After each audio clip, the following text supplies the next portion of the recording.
Part 1. The Arrest.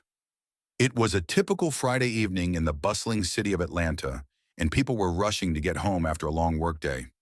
The sun was setting, casting a warm golden glow over the streets as cars zipped by and pedestrians made their way through crowded sidewalks. Among them was an impeccably dressed black woman named Amara Johnson. She had just wrapped up a long week at the courthouse and was looking forward to a quiet evening at home. Little did she know, her life was about to take an unexpected and deeply humiliating turn. Amara was a highly respected state prosecutor, known for her sharp mind, her unyielding commitment to justice, and her poise in the courtroom. She had fought tirelessly to hold criminals accountable, especially those in positions of power who thought they were above the law. Her reputation had earned her both respect and resentment, but she had always believed that justice would prevail. Tonight, however, she would find herself on the wrong side of the system she had dedicated her life to. As she approached her car, parked in an upscale neighborhood where she had just finished meeting a friend for dinner, Amara noticed a police cruiser parked nearby. She didn't think much of it. Police presence was common in the area, and she had no reason to be concerned. But as she reached for her car door, the sound of heavy footsteps behind her made her pause. "Ma'am, could you step away from the vehicle?" a stern voice commanded. Amara turned around to find a white police officer standing behind her, his hand resting on the holster of his gun. His name tag read, Officer Daniels. She raised an eyebrow, taken aback by his confrontational tone, but keeping her composure. "Is there a problem, officer?" Amara asked calmly, her hands raised slightly to show she was no threat. "License and registration," he demanded, his eyes narrowing as he looked her up and down, his gaze lingering on her expensive handbag and tailored suit. Amara furrowed her brow. "I'm not sure why you're asking for that. I haven't done anything wrong." Officer Daniels' expression darkened. "Ma'am, you match the description of a suspect involved in car thefts in this area. Now I need you to comply." Amara's heart skipped a beat, but she kept her voice steady. "I can assure you, officer, this is my car. I'm a state prosecutor and—" "Step away from the car," Officer Daniels barked, cutting her off as he reached for his handcuffs. Amara's blood ran cold. "This is a misunderstanding," she said firmly, but her voice trembled slightly. She had spent years in courtrooms, but never had she imagined that she would be the one being treated like a criminal. "I can show you my ID." Before she could finish, Officer Daniels grabbed her arm roughly and twisted it behind her back, snapping the handcuffs onto her wrists. Amara gasped in pain, her body freezing in shock as the cold metal bit into her skin.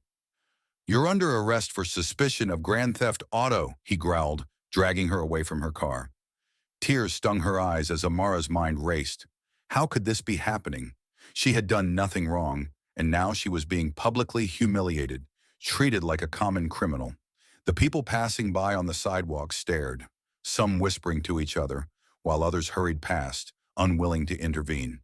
"Please," Amara cried out, panic rising in her chest. "You've made a mistake. I'm a prosecutor. I work for the state. I can prove it." But Officer Daniels wasn't listening. He shoved her into the back of his cruiser with a dismissive grunt, ignoring her protests as if they meant nothing. The door slammed shut, and as Amara sat in the back of the police car, her hands trembling, she realized that her worst nightmare was coming true. She had become another black person wrongfully arrested, another victim of a system she had believed in for so long. Inside the car, the silence was deafening. Amara's mind raced with fear and anger. She couldn't believe this was happening. She was a law-abiding citizen, an advocate for justice, and yet here she was, treated like a criminal because of the color of her skin.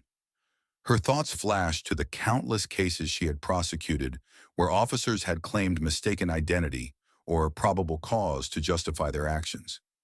Now she was living that same reality. Minutes felt like hours as the cruiser sped toward the police station. Amara's stomach churned as she thought about what awaited her. She had seen it all before: the humiliating booking process, the fingerprinting, the mugshot, the long hours spent in a holding cell. How could this be happening to her? How had it all gone so wrong? As they pulled up to the station, Amara took a deep breath, trying to steady herself. She had to stay calm. She had to make them understand who she was. But even as she reassured herself, A gnawing fear crept in. Would they even care? Officer Daniels roughly escorted her into the station, where she was met with cold stares from the officers on duty. No one questioned her arrest. No one asked for her side of the story. To them, she was just another suspect.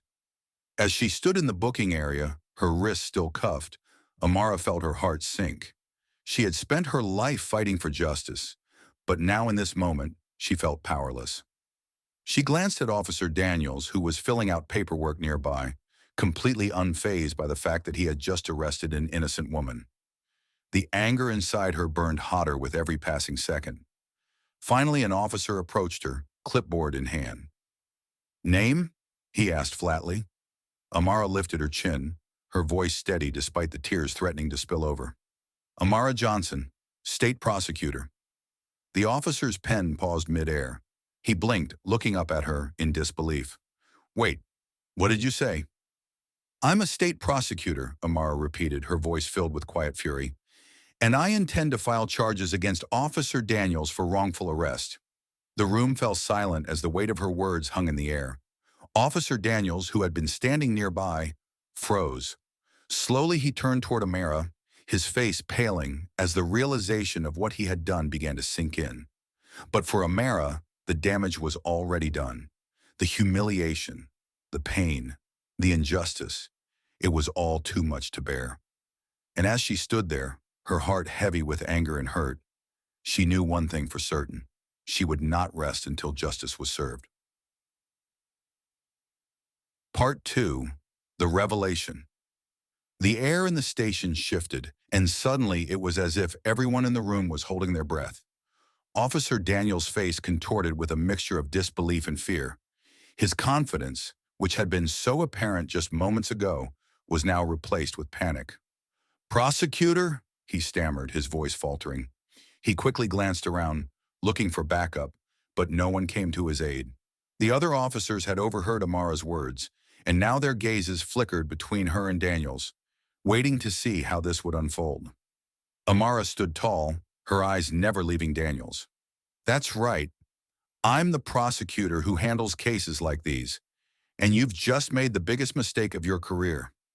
Daniels swallowed hard, his hands shaking slightly as he flipped through his paperwork, desperately trying to find an excuse, a justification, anything that could save him from the inevitable fallout. But there was nothing. He had arrested an innocent woman based on his own assumptions that had been clouded by the color of her skin. The officer who had been booking Amara stepped forward cautiously. "Miss Johnson, is there anything we can do to rectify this situation?" Amara's heart was pounding in her chest, but she maintained her composure. She was still in shock, still reeling from the fact that she had been treated so cruelly by the very people who were supposed to uphold the law, but she wouldn't let them see her pain. "Not yet." "I want these cuffs off me," Amara said firmly, holding out her hands. Without hesitation, the officer uncuffed her, the cold metal falling away from her wrists. She rubbed her sore skin, her mind racing with thoughts of what to do next. She could feel all eyes on her, waiting to see what move she would make. Officer Daniels stepped forward, his face pale. "Miss Johnson, I had no idea. I was just following protocol." Amara cut him off, her voice sharp. "No, Officer Daniels. You weren't following protocol. You were profiling me, and you made a decision based on my appearance rather than the facts." Daniels opened his mouth to speak, but no words came out. He knew she was right. He had seen her, a black woman in an affluent neighborhood, and made an assumption.